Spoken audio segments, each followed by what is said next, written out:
and thank you. You're listening to America's Web Radio on the AmericasBroadcastNetwork.com. Thank you for listening. Hello, ladies and gentlemen, boys and girls of all ages. I am Roger B. You're listening to Locked and Loaded on America's Web Radio. We're going to start today by talking about something that everybody who's into guns knows about, the ammunition shortage. Apparently, prices have skyrocketed. You've seen that. A box of ammo that was $8 to $10 a year ago is now going for $35 to $50. And it's crazy because a lot of guys are looking at this going, you know what? I'm not going to pay $1 a round for pistol ammo when I was paying 18 cents a round a few months ago. But other people are coming in, the new people coming in don't know this used to be a cheaper commodity, or they hear stories, but they've never experienced ammo at $10 a box. It's always been $30 to $40 a box, $50 a box, and they just assume that's what it is.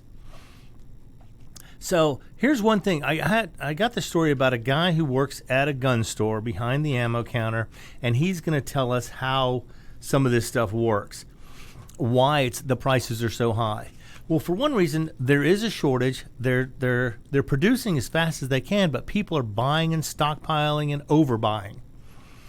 And we had over 8.4 million brand new gun owners last year. And from what I understand, there's almost 2 million new gun owners this year already, even though it's only March.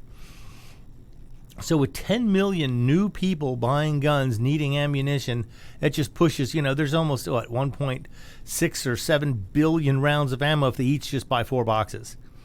But of course, all their gun friends are telling, you need to buy at least a case or two for each caliber that you've got, just in case.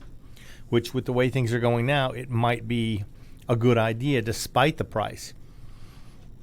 Well, I've seen plenty of ammo available. The prices are still maintaining high because the guy at the gun store's got to go, okay, if I sell my boxes for a regular price or a standard markup, I'll be out in 3 days and I won't have any ammo for the next, 6 to 8 weeks because it's going to be hard to replace it.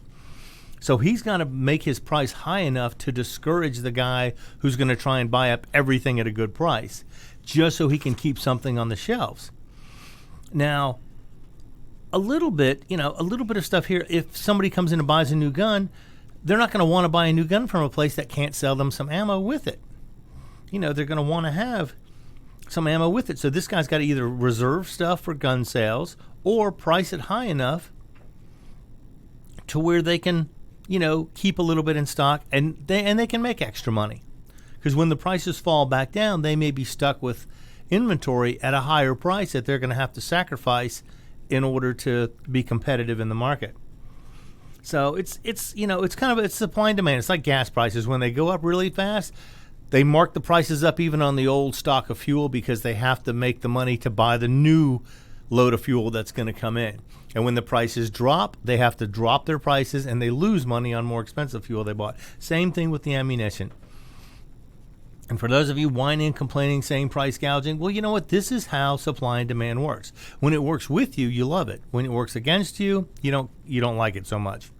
But that's what these gun shops are having to do, especially the small ones. Because in order to keep inventory in stock, they have to have prices high enough to discourage mass buying or put a limit on the number of boxes you're allowed to buy. So it's just one thing it's driving the prices some is that the demand is staying really high. Now, if demand were to drop a little bit, if people were to settle down, say, I have enough for now, I don't have to buy anymore. Some people run to the Academy Sports or any big box store that sells ammo, Cabela's and Bass Pro, and they buy up whatever they can find whenever they get inventory in, whether they need it or not. Of course, who's to say how much ammo is enough? I wouldn't be willing to put a number on that. But if they're not one of these big box stores, they have to keep enough ammo in stock to supply their regular customers and their new customers. So they can't sell it at a super cheap price unless they put limits. And even then, there are guys who will come in every single day or send their wife or sons or daughters in to buy 3 boxes of ammo at a time at a good price, and they'll end up getting it all. So he has to raise the prices to discourage the people from just cleaning out his supply.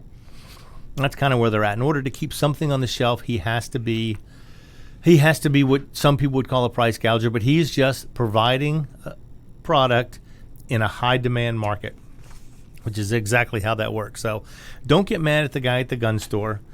because he's just trying to keep his business open. Because if he sells everything out in 3 weeks, what's he going to do for the next, 3 months until he gets inventory back in? He can't stay closed. He's got to be able to make some extra money because he doesn't know where the next load of guns or ammunition is coming in, when it's going to be there, how much it's going to be. So he's got to cautiously raise his prices in order to possibly cover increases in the future. So, that's how that's going to work. And it's going to stay this way for a while until the demand drops off. So if you don't need ammo, don't buy it. If you do need it, shop around a little bit. You may find some better prices here and there. Buy what you need, or as much as, whatever they'll sell you at a reasonable price, and wait, because I think you'll get better prices if everybody waits just a little bit longer. I think things will start to fill in the pipeline. Of course, with our stumbling, bumbling commander-in-chief up in the White House talking about taxes on ammunition and gun bans, that's driving demand beyond ridiculous. Because some of the things he's talking about are so unconstitutional, it's not even funny. But apparently the Constitution doesn't matter anymore. But how about some good news? It turns out that there's a company that's importing a huge trove of M1 carbines from Ethiopia that they're going to be able to sell in the U.S. Now, these were weapons that were developed by Winchester, because the troops needed something more powerful than a pistol, but easier to handle than a rifle. Because at the time the M1 carbines were out, the M1 Garand and M1A were the rifle of choice, both in 30-06 and .308 caliber. These were big, heavy, long guns. The M1 carbine was a lot lighter, smaller, handled a smaller cartridge, had a high capacity of up to 30 rounds. So this was a great weapon if you had to carry something in the jungle or had to go for long periods of time and didn't want to hump around a 9 or 10 pound gun with you. But they started delivering them in 1942, so they were serving in World War II, and they were popular through the Vietnam era. And it's funny because the Viet Cong had obtained M1 carbines from some of the countries that the U.S. had sold their surplus to.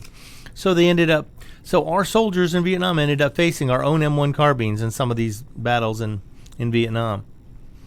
And into the 60s, the government would sometimes release a quantity of stockpiled M1 carbines for purchase by the American public. At that point, the stockpile was located around the world and were liquidated to the public. But lately, collectors and enthusiasts have a harder time tracking down authentic World War II M1 carbines. But now there's a company, Royal Tiger Imports, has announced they have located a huge trove of them in Ethiopia. And they're going to be bringing them in. The models vary from all kinds of, hardware manufacturing companies and other companies that during war times, a lot of companies manufactured guns instead of what they normally did. In fact, some of the most desirable ones are ones manufactured by names to be popular for other products, such as International Harvester, IBM, all manufactured guns at some point during World War II.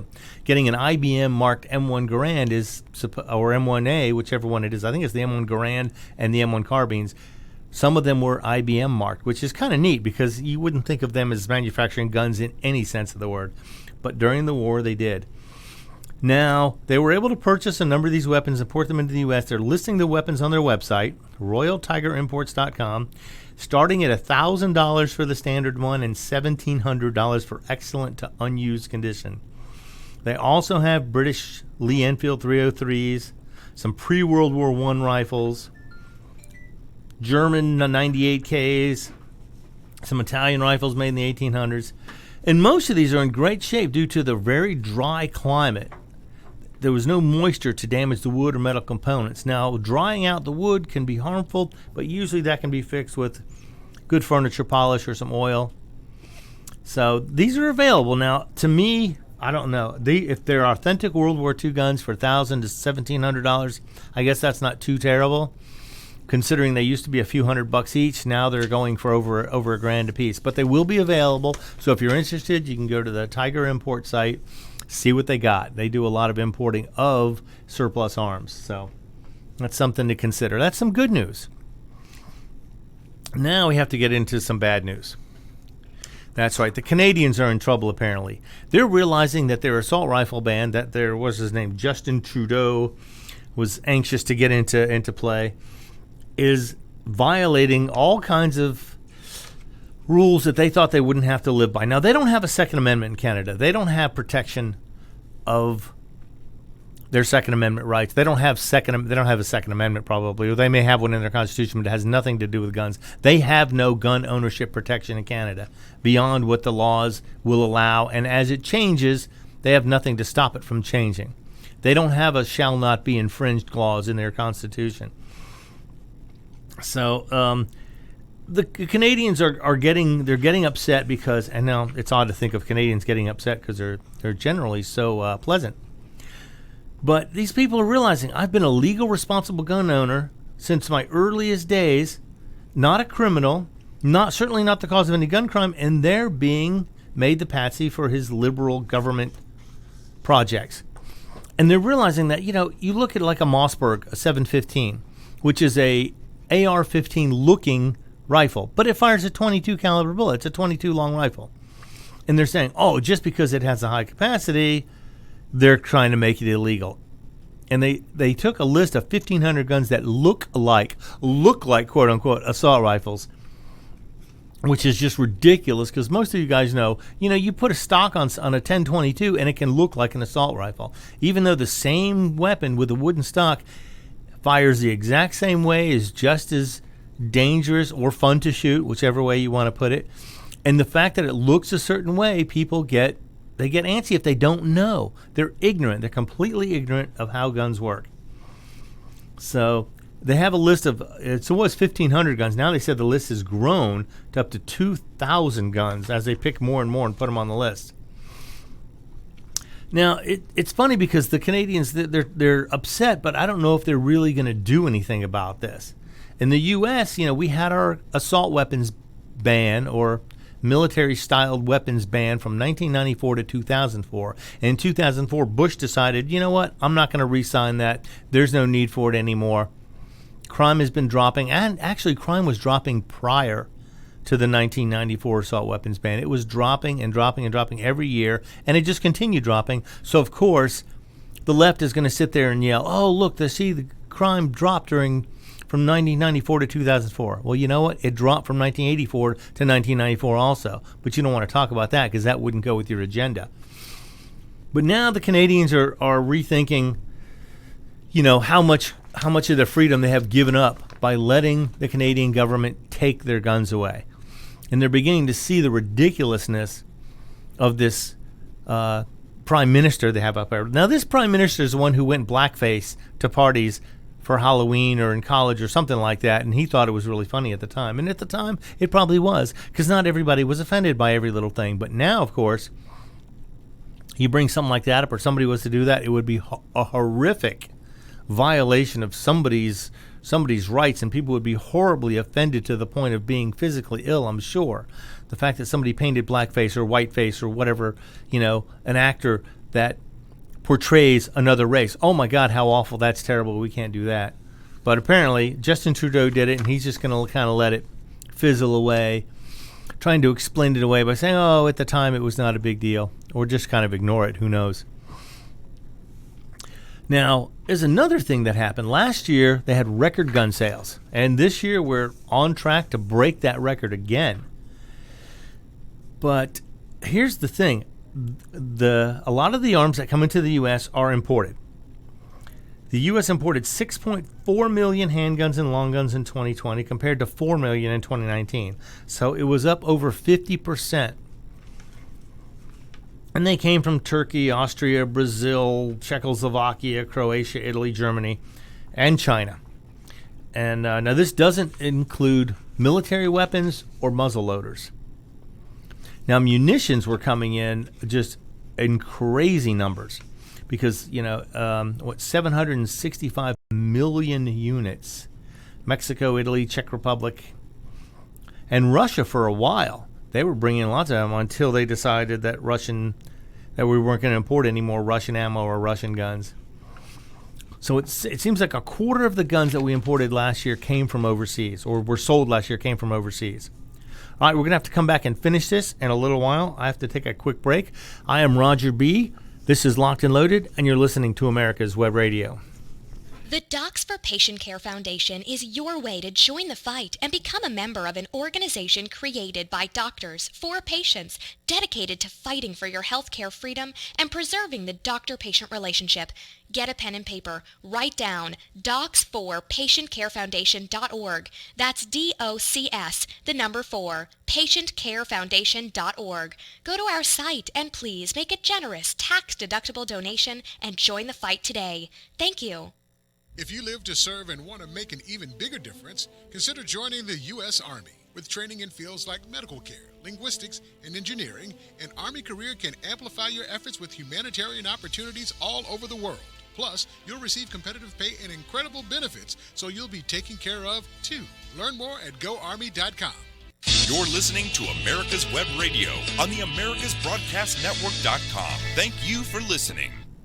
And we're back, ladies and gentlemen. I'm Roger B., and you're listening to Locked and Loaded. Okay, right before we left for the break, we were talking about imported weapons and munitions and how millions of guns were coming into the country. But now this has always been an issue for politicians.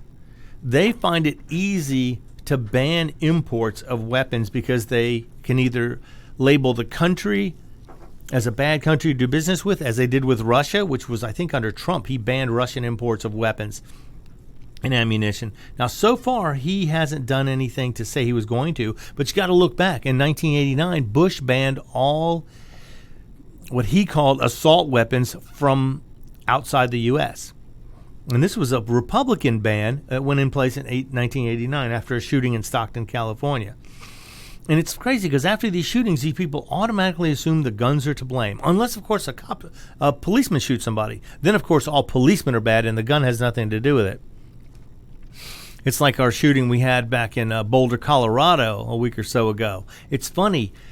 When they thought this was a white guy, a KKK guy, a Trump supporter, they were all over this. The story you couldn't flip on any news outlet without seeing it. Then as soon as they found out he was a Syrian-born Muslim, the story went away like dust. It just poof, vanished into thin air. All of a sudden, it was not a problem. But what they didn't tell you is all of a sudden, there's a racial issue here. A Syrian-born Muslim kills 10 white people in a supermarket in Boulder, Colorado, and the story's gone. Had it been a white guy killing 10 black people or 10 Muslim people, the story would be out there for weeks saying how we need to do something because the white guys are bad. It's so crazy that here was a hate crime. Somebody killed all one race of people, 10 of them, and yet there's no news story anymore. It just fizzled out. It went away because it didn't meet their agenda. It didn't meet their propaganda statistics they wanted to push. And it's funny, this happened after Biden had gone and bombed Syria. Then, of course, a month later, some Syrian guy shoots up a grocery store and kills 10 people after Biden goes and drops bombs on part of Syria. And yet no one seems to be talking about that possibility. Is there a link there? Is there any relation? Has this guy worked for the government before? Is he in touch with anybody from Syria? Does he still have family there that he keeps in touch with? Do they encourage him to do things like this? I don't know. But it's an interesting question to pose. And it's funny how the media just drops it. As soon as they find out he was not a plain old white guy, then boom, they don't want to hear about it anymore. It doesn't make any sense to them to push the idea that a Syrian-born Muslim killed 10 white people. That's not a hate crime. Even though every person he killed was of one particular race, that doesn't matter.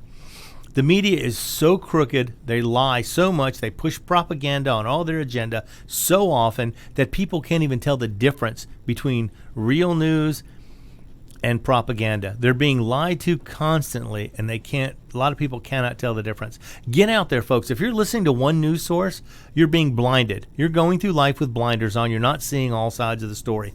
Get out there and look at other sources, especially alternative sources. A lot of times they go places where the mainstream media won't go. The mainstream media will only push whatever stories the administration currently in charge will allow them to push. It's funny how Joe Biden has stumbled and bumbled his way through everything for the last 50 days, and there's hardly a single negative story about him out there. His border crisis is going crazy. He wants to shut down America again, impose mask mandates, have vaccine cards to identify people who are allowed to travel, but yet he's going to open the border up and let millions of people in with no vaccinations, no vetting whatsoever, no background checks. And that's okay because they're immigrants. So that's all right. We're going to let these illegals in with no problem. But American people are going to have to suffer all the consequences. They're going to have to pay the extra taxes to help support these people. If you don't need a ID to get into the country, then why do you need, then I guess they say you don't need ID to vote either. But yet they want Americans to carry ID. They want Americans to carry vaccination cards. They want Americans to wear masks. But they don't want any of the people coming into the country illegal to have to abide by those same standards. It's ridiculous. If you don't need ID to vote and you can trust somebody to send in their ballot and trust that they're the right person, then you know what? I should be able to order a gun through the mail and have it shipped to me. That shouldn't be a problem. They could trust me. I'm a citizen. I've not committed any crimes. Okay, well, I was caught speeding once, but other than that, all misdemeanor stuff. But still, it's just amazing how they trust people to cast a ballot in a national election, and they don't think that is more important than gun owning, which is a right specifically spelled out in the Constitution. Go to the Constitution, read it. You do not have the right to vote.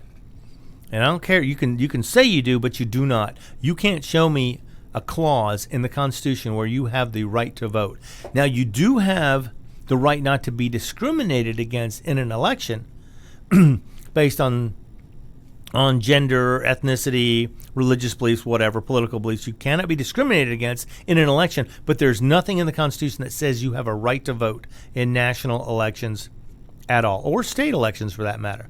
That's given to you by your state. So people are fighting for this right to vote, which does not exist. There is no right to vote. Our country gives us the opportunity to vote, the privilege to vote, and they do it within some states with no identification, with no identifying mark, so somebody can go and vote 10 different times. It's completely ridiculous. Okay, but I've rambled on long enough about that. It's not a gun issue, but we're going to get to gun issues now. There's a guy in West Virginia who was arrested for selling, he listed them as portable wall hangers. These were 3D printed plastic pieces that you could supposedly put on a wall and hang stuff on them. They were like little flip down hooks. Now, if you know anything about it, if you've ever seen one, an AR-15 auto sear looks just like these wall hanging hooks he was selling. So basically, he was 3D printing full auto AR-15 sears and selling them as wall hangers. And he had his portablewallhanger.com site, and apparently it was up as of last November, but I'm sure it's down now. They've probably taken that down because I think he's in jail. Now, he said the product is designed to hang keys, lanyards, other small objects in place where they can be easily accessed because, according to the site, searching for your keys really sucks. And there's even a helpful assembly video. Shows you how to put these things together and use them as wall hangers. And, I guess if you're not using it for anything other than a wall hanger, it should be perfectly legal. But it just happens to be the exact same shape, size, and fitment of an AR-15 auto sear. And it's funny because I think they're going to try and, a lot of these people order this stuff, and I figured if you ordered them online, you probably got kept on a list unless he destroyed his contacts as soon as he got them, which I would hope someone selling that type of product would do. And this guy who got arrested does not have a license to manufacture or sell any type of machine gun parts or auto sears or anything like this. He had sold about 600 of his products between January and October of last year. Yeah, this story is from last year, from 2020. But so 600 people, or some people bought more than one, I'm sure, because when you want to have hooks, you want to get several hooks together to hang all kinds of keys and stuff up with. But apparently, it came to the attention of an FBI agent after one of his customers was accused of shooting a security officers in the federal building in Oakland in May. Now, he had installed one of Watson's auto sears in the AR-15 he used in 2 shootings. So this is what happened. Somebody ended up using one of these things as an auto sear, and that drew the attention of the FBI, and they wanted to find out where this thing came from, and they did. They tracked it down. And so I think this is going to become a huge problem in the future, because with 3D printers and information out there, anybody who can play a video game can make parts for your guns. 3D parts for all kinds of stuff. You can make magazines, frames, full auto sears. All that stuff is easy to make. But you know what? Most people who are law-abiding citizens are not going to take advantage of that because they are law-abiding citizens. They're not going to go out there and try and circumvent the law by using a wall hanger as an auto sear. And it's kind of funny because, I mean, this guy, he didn't sell them as auto sears. They were just sold as wall hangers. And it's funny because one Instagram user commented, only works in Armalite walls. Meaning AR stands for Armalite rifles. In case you didn't know, it doesn't stand for assault rifle. It's Armalite rifle. That's the original designer. Eugene Stoner designed the Armalite rifle. And that is where the AR-15, the modern AR-15 came from. So, and it's funny because I'm curious to see how this court case goes. I mean, he obviously knew what he was doing. He sold, even if he had sold it to where you had to remove parts to make it functional, it may have been considered safer. But it was just kind of funny because the page he had was very thinly veiled as to what these pieces were and what they could be used for. But, with 3D printers, once the information is out on the net, you're not going to stop it. You can't stop a file from getting from one end of the world to the other at the speed of light. It's just going to happen. There's no way to stop it. And with 3D printers getting easier and easier to use and more common, easier and easier to access, is the government going to stop the use of 3D printers? If they ban magazines, are they going to stop people from printing 3D standard capacity mags in 20, 30, 50 rounds? This is going to become a problem for criminal elements. Now, granted, most law-abiding citizens will not take advantage of this because they don't want to break the law. They are law-abiding citizens, thus the term law-abiding citizen. So we'll have to see where this goes, but I have a feeling this is just the tip of the iceberg with this 3D printing stuff. Because I've been someplace and watched a guy print a 3D Glock frame in about, probably 45 minutes. He printed one up at a gun show, and he was just showing it how it worked. He sold the machine and the programming for $400. Now, there's nothing wrong with producing a Glock frame. That is perfectly legal to manufacture your own handgun or your own rifle, whatever you want. That is perfectly legal. There's no law against that, as long as you do not sell it or use it in a crime. You use any weapon in the commission of a crime, and you're guilty of the crime. But owning a homemade weapon is not a crime as of now. So you can manufacture all the Glocks and all the AR-15s and all the G3s or SIG 320s, whatever you want to manufacture, you can do it on your own, and that's not illegal. If you sell it, though, you must register it, put a serial number on it before you sell it. You're not allowed to sell a weapon that you manufactured unless you get a license to be a manufacturer. So just keep that in mind if you're going to manufacture one out of an 80% lower, which is generally the easiest way to do it. 80% lowers are 80% finished, and you do the last 20% of the finishing yourself. Most commonly available in Glock frames and AR-15s. Why do I smell Al Capone here? Al Capone? Because there's illegal machine guns? I don't know. He had legal machine guns.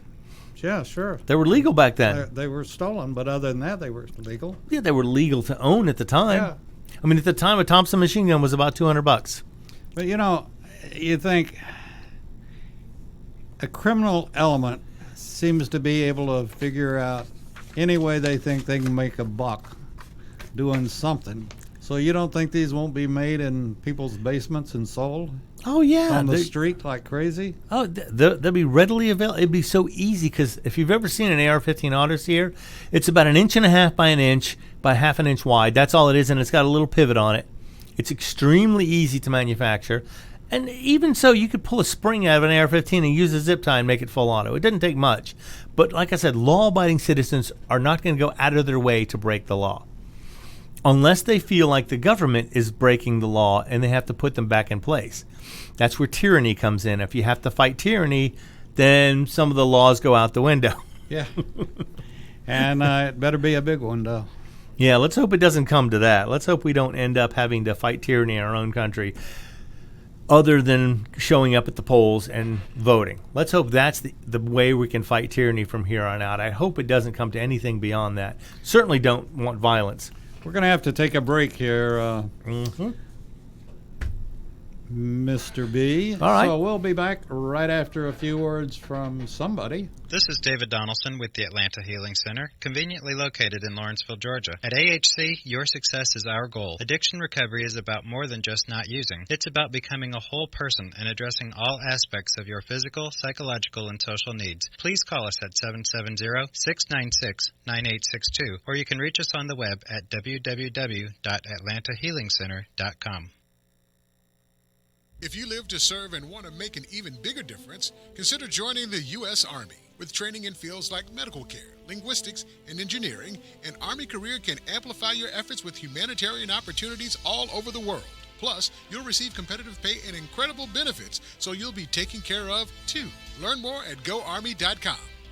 Hello, my name is Rick White, and I'm the director of the Georgia Military Veterans Hall of Fame. I want to encourage all Georgia veterans to consider being nominated to the Georgia Military Veterans Hall of Fame. And if you are a Georgia veteran, and the definition of a Georgia veteran is either you were born in the state of Georgia, or you've lived here 10 years, or you were raised your right hand and joined the military in this state, you are considered a Georgia veteran. For further information, go to www.gmbhof.org, or you can contact me at 678-427-0915. We'd love to have your nomination for the Georgia Military Veterans Hall of Fame. Thank you so much. You're listening to America's Web Radio on the AmericasBroadcastNetwork.com. Thank you for listening. Hello, ladies and gentlemen. I'm Roger B. You're listening to Locked and Loaded on America's Web Radio. Right before we left for the break, we were talking about a West Virginia guy who was arrested for selling full auto AR-15 Sears designed as what he called wall hangers. It was like a hook you could hang stuff on that you could mount on the wall. Okay, and they apparently determined that this was not cool and they didn't want this guy making these.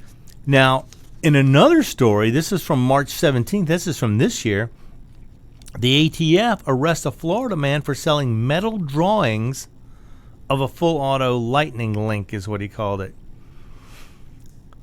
This was, they were trying to crack down on 80% receivers and the ongoing debate on the legality of 3D printed guns and whatnot, which, like I say, as of now, they're legal.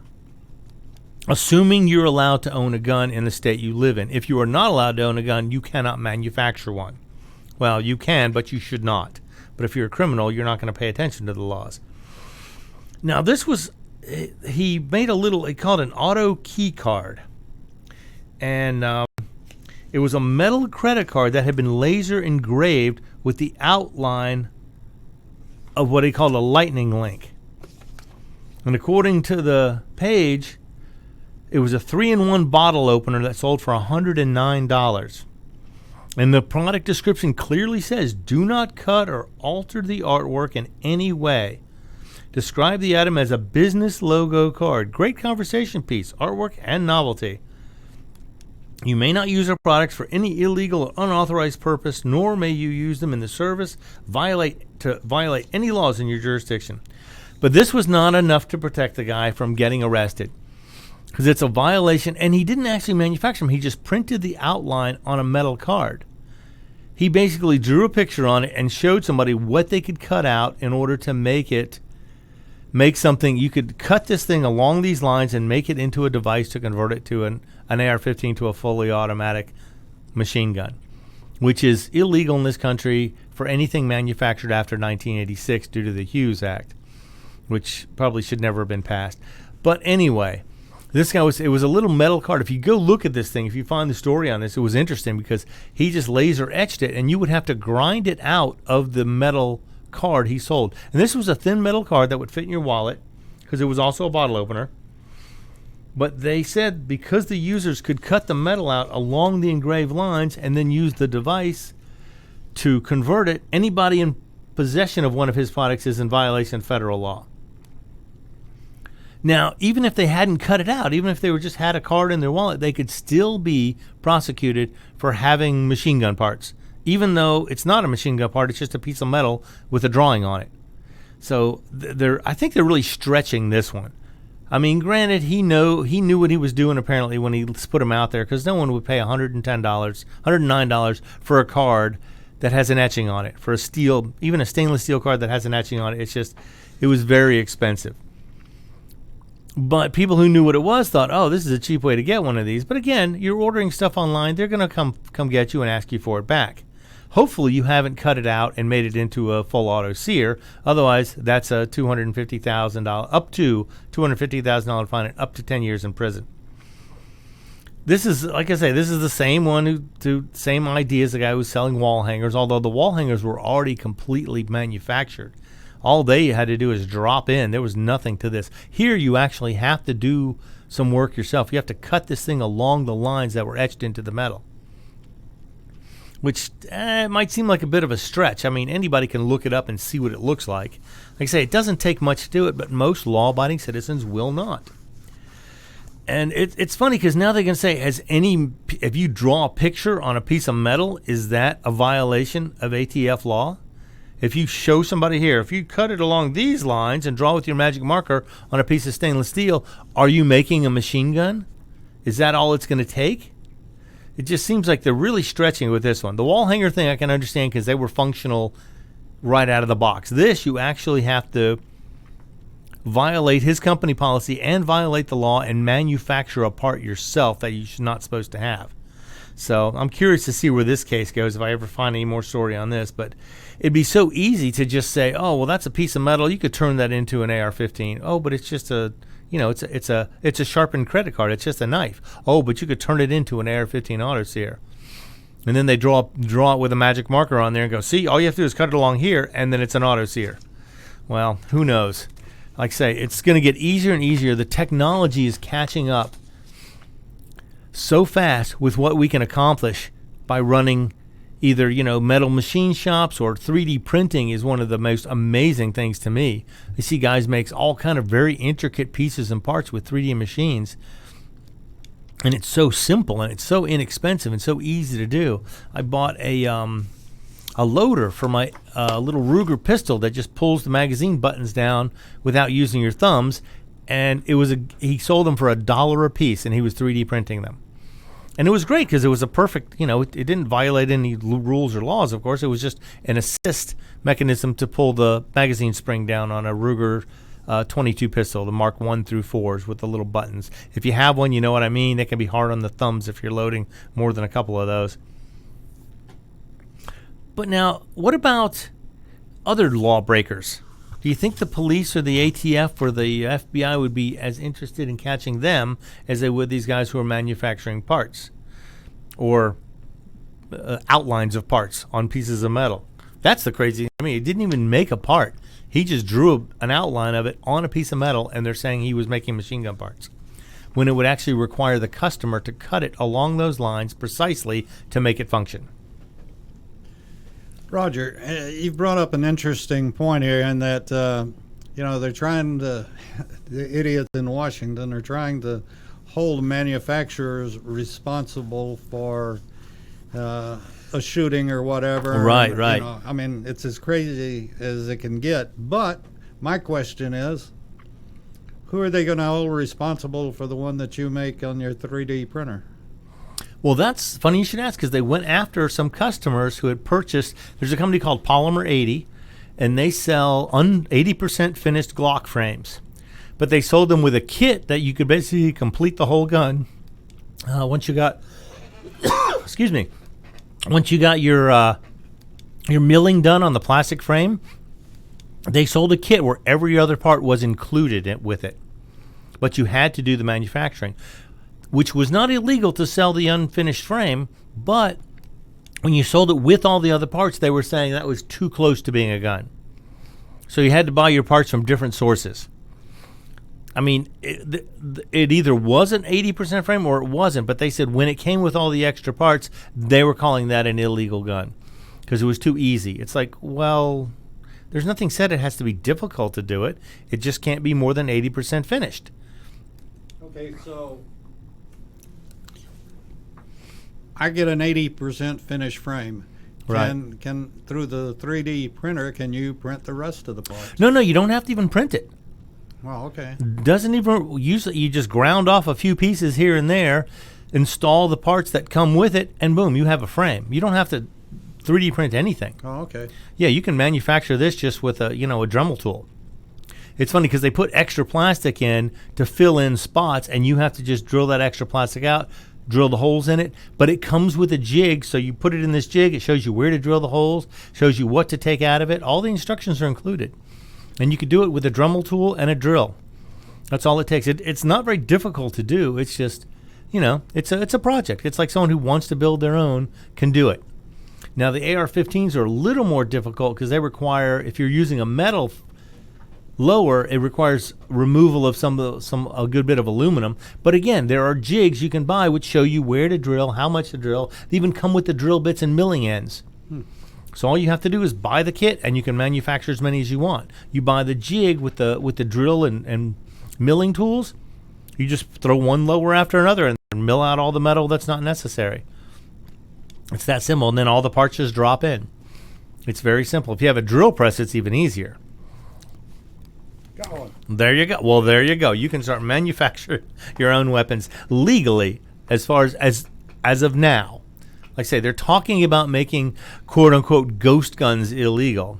Ghost guns being any gun that's manufactured by a citizen on his own, which, is right now is perfectly legal. So if you want to do it, you can do it now. I could have my own armory. You could manufacture as many as you want, as long as you do not sell them. If you sell them, then they need serial numbers and registration. Then you become a manufacturer. If you just sell one to a friend or something, you can actually register it and transfer it through a gun store if you put a serial number on it, I believe. Now, they probably have to register the serial number or something like that. I'm not sure of the procedure.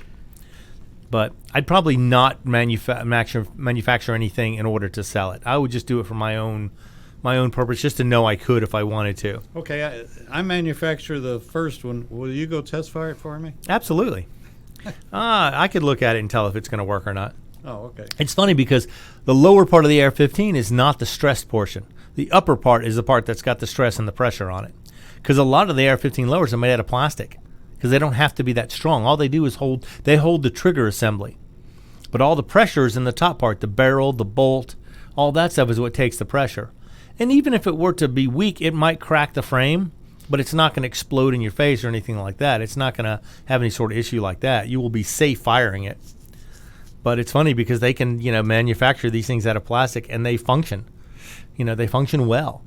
And in fact, some companies come up with a plastic lower that has reinforced sections in it where they're the most stressed, and you can install these inserts into them once you finish milling them out to make them stronger and longer lasting.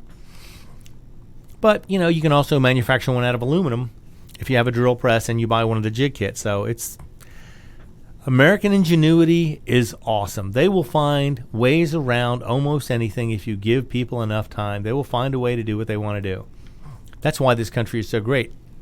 People are very ingenious, they're innovative, and they find ways to invent new and great things. And where there's a will, there's a way. Exactly correct. Necessity is the mother of invention. All right, we'll be back after a few minutes. Take a quick break. I'm Roger B. This is Locked and Loaded, and you're listening to America's Web Radio. The Docs for Patient Care Foundation is your way to join the fight and become a member of an organization created by doctors for patients, dedicated to fighting for your healthcare freedom and preserving the doctor-patient relationship. Get a pen and paper. Write down docs4patientcarefoundation.org. That's DOCS, the number 4, patientcarefoundation.org. Go to our site and please make a generous tax-deductible donation and join the fight today. Thank you.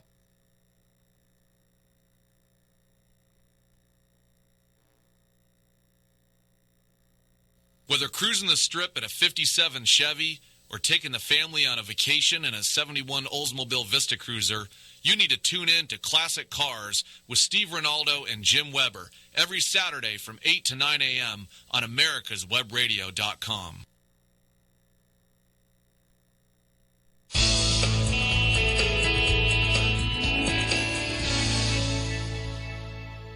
This is America's Web Radio. Would you like to have a show, talk about your business, or express your opinion on America's Web Radio? Just email gm@americaswebradio.com and we'll get back to you. Thank you.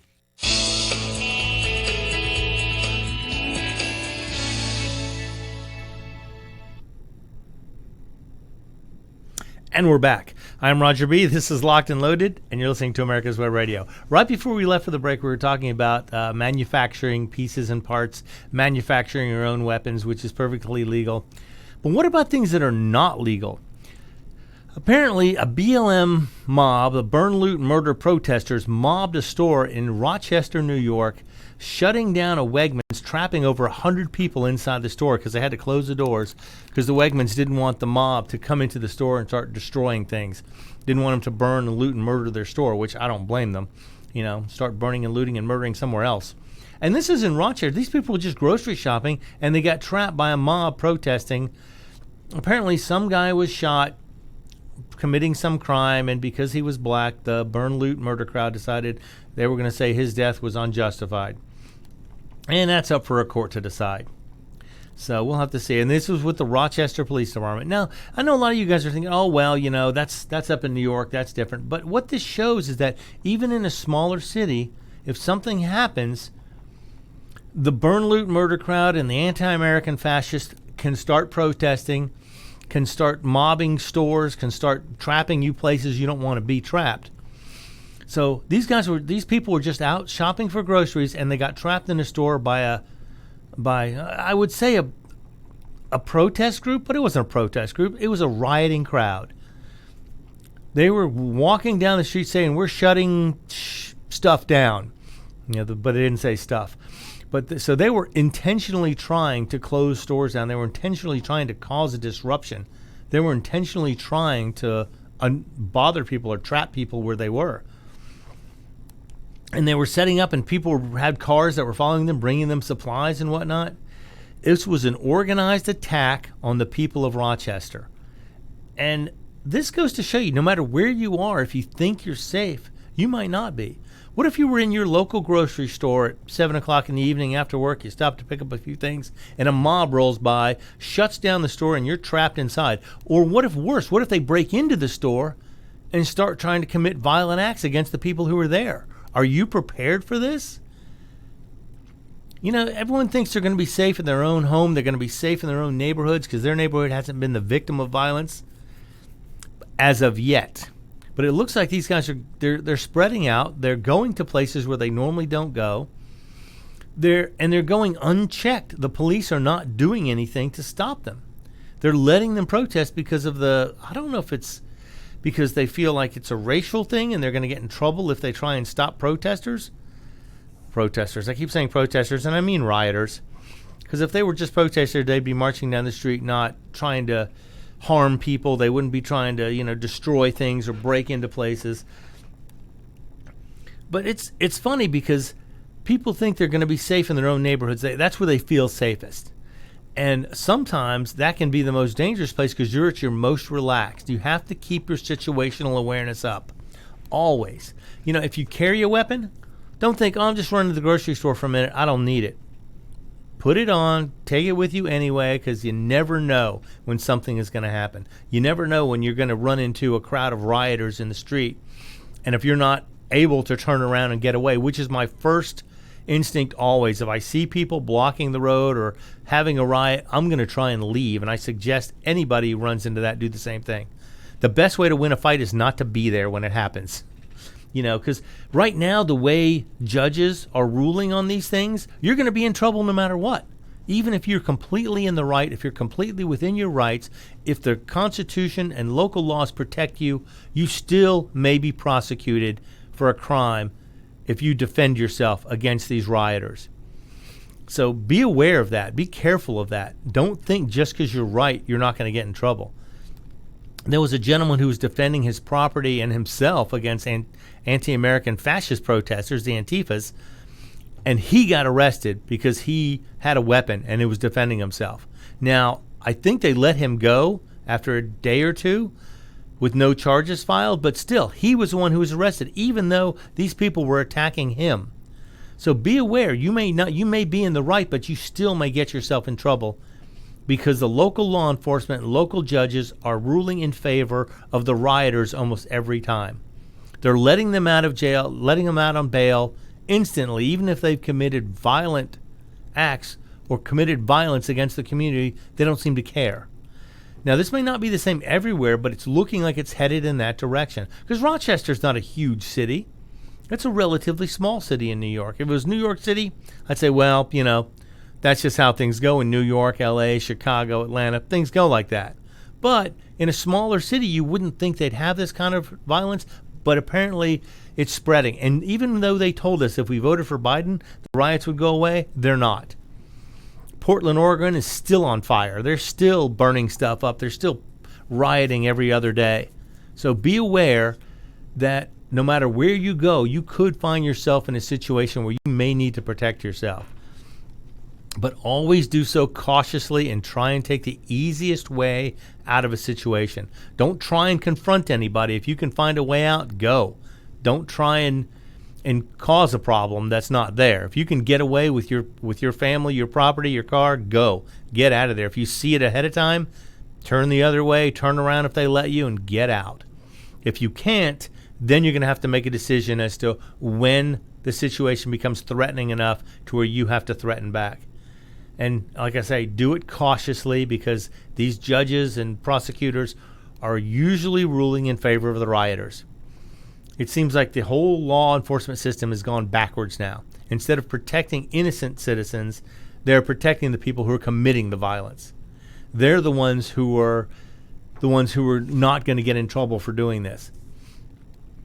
So be aware of your surroundings. If you find yourself in a place where you see something starting, just go. It's not worth it. Even if you need milk that day, you can get it the next day. It'll wait.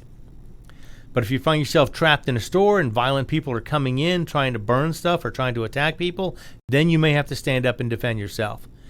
And again, be cautious, because every bullet fired has a lawyer attached to it. So hopefully it won't come to that for anybody, but just be aware. Situational awareness is something that you need to learn all the time. You sit down in a restaurant, look around, just assess everybody you see from your eyes. Say, okay, that guy looks like he could be dangerous. That guy does not look like a threat. The guy with the skinny jeans and the man bun is probably not a problem. The guy sitting there with the hunting jacket on, he's probably a guy who can take care of himself. In fact, he may be an ally if something were to go down in this place. Look around, see who your possible allies are, see who your possible enemies are. I mean, I'm not saying you have to act on this, but just make it a point to start practicing assessing the situation you're in.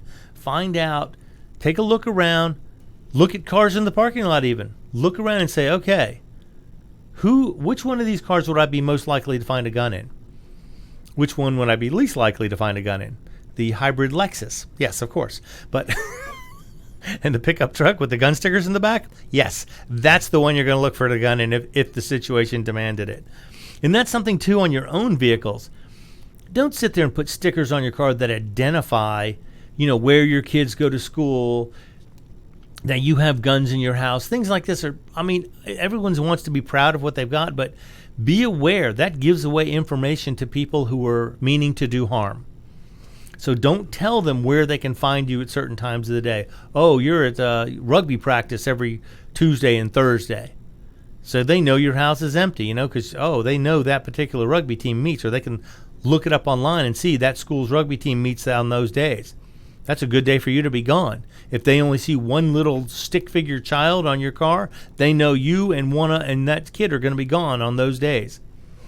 Be aware of what information you're giving out there, and especially on social media. When they ask you to take these quizzes, oh my goodness, don't do that. What was the name of your first dog? What was the name of the first street you lived on? These are the same security questions your credit card company is going to ask you. Don't give that information away. Talking about your situational awareness, not only do you need to look around when you're even in a grocery store that you go to all the time, know your exit. Right. And same way with a restaurant.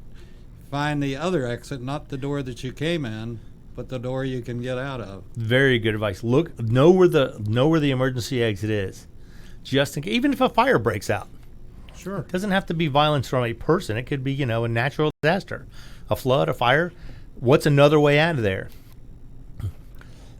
And you want to help other people get out, too, in a case like that. Because they may not know where it is. If you do know, you could be the one they look to for some leadership. Get everybody out. help. Help if you possibly can. Because most people are not going to do this. They're not going to walk into a place and look for the emergency exit. They're not going to look around and assess how the restaurant is laid out. They're not going to look at the people in there and see if anybody looks more threatening than anybody else. Now, granted, a lot of people are going to say, oh, that's profile. Yeah, it is. Profiling is something the FBI has a whole department they dedicate to profiling. They profile serial killers. They profile terrorists. The Israelis have stopped most terrorism on their planes by profiling. They don't look for weapons. They look for people. The people who look like, you have a picture of 100 of the most dangerous terrorists in the world. You walk up to an airport terminal and you look like number 1 and number 7, they're going to go, okay, you, come here. We're going to search you. Don't take the 6-year-old kid and run her through a search, because obviously she's not a terrorist. But you want to have the appearance of non-discrimination, when in reality, profiling is something that everybody should do. And I'm not saying you should act on it in your everyday life as far as making judgment calls against people, especially people you meet and work with. Get to know them. If you have a chance to know somebody, find out what they're about so you don't have to prejudge them or be prejudiced against them. But when you're doing it in your mind, it's just an exercise. You're just trying to determine where you have to be most careful. And you could be completely wrong, too. I've done that before, too, trying to decide, oh, that car looks like he comes from this county or that county. Sometimes I'm completely wrong. But, it's fun to play the game anyway. So be aware when you go out, look around. I want everyone to do this. If you're listening, go out tonight. When you go out, look around. Look at where you're going. Look around at the people in the place you're at and assess everybody in some way. You can give them a danger number from 1 to 10 as far as if something were to go down, would that guy be helpful? Would he be dangerous? Would he be panicked and freaked out, screaming and yelling in a corner crying? Try and figure out where they're going to go. All right, I'm Roger B. This has been Locked and Loaded, and you're listening to America's Web Radio. You're listening to America's Web Radio on the AmericasBroadcastNetwork.com. Thank you for listening. Whether cruising the strip in a 57 Chevy or taking the family on a vacation in a 71 Oldsmobile